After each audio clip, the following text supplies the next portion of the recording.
Bonjour à tous, nous vous remercions d'être venus à cette rencontre. Donc, je vais présenter ce qu'est l'UCS, c'est l'Union des consommateurs de sneakers. C'est la réunion en fait de plusieurs pages Facebook.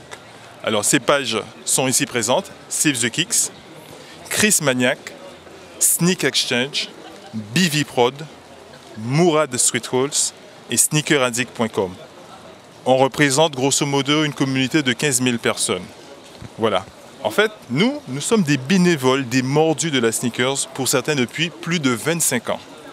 Nous avons assisté à la genèse de certaines marques. Nous prenons l'exemple de Air Jordan, qui a été développé par Nike. Certains d'entre nous ont une expertise et une compétence reconnue par les véritables amateurs et passionnés de basket. Le marché, nous l'avons vu croître, nous l'avons vu se développer et se segmenter aussi en niche. Les marques et les distributeurs ont toujours eu les moyens marketing de nous faire consommer différemment les mêmes choses. C'est un concept vieux comme le monde. Mais hélas, les marques ne se sont pas beaucoup renouvelées. Ces mêmes marques aussi nous ont permis de revenir de le temps par le biais de la mise sur le marché des produits vintage et rétro, et aussi pour d'autres de découvrir ce qui était là avant. Communiqué de l'Union des consommateurs de sneakers. Nous, Union des consommateurs de sneakers, nous sommes rassemblés ici devant le House of Hoops pour évoquer les problèmes de mise sur le marché de certaines paires de baskets depuis plusieurs années.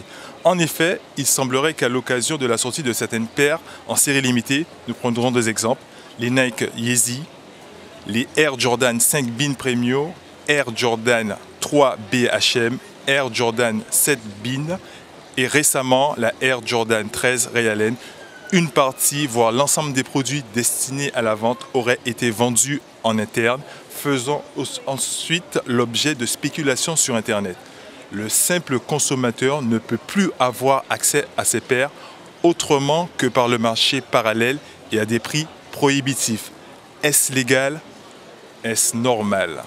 Nous souhaitons dénoncer ces pratiques commerciales illicites qui sont contraires aux règles du commerce, qui spolient le consommateur final et qui nuisent également aux marques et aux enseignes.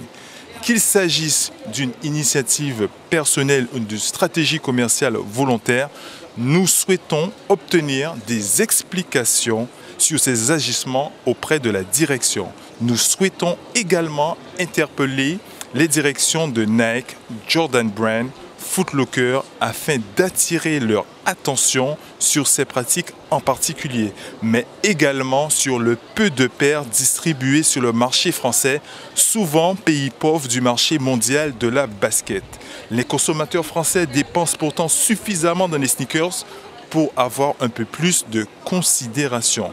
Une meilleure répartition des stocks dans le monde et une politique de distribution plus large serait plus adaptée au marché français. Cela permettrait d'éviter ce genre de pratiques et le consommateur aurait également accès aux produits en magasin.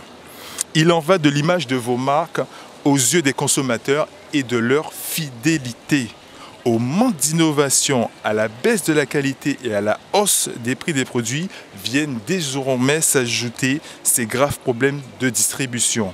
Le consommateur passionné devient révolté. Nous souhaitons obtenir des éclaircissements sur ces points et sollicitons à cette fin d'être reçus par la direction de ces marques et de ces distributeurs.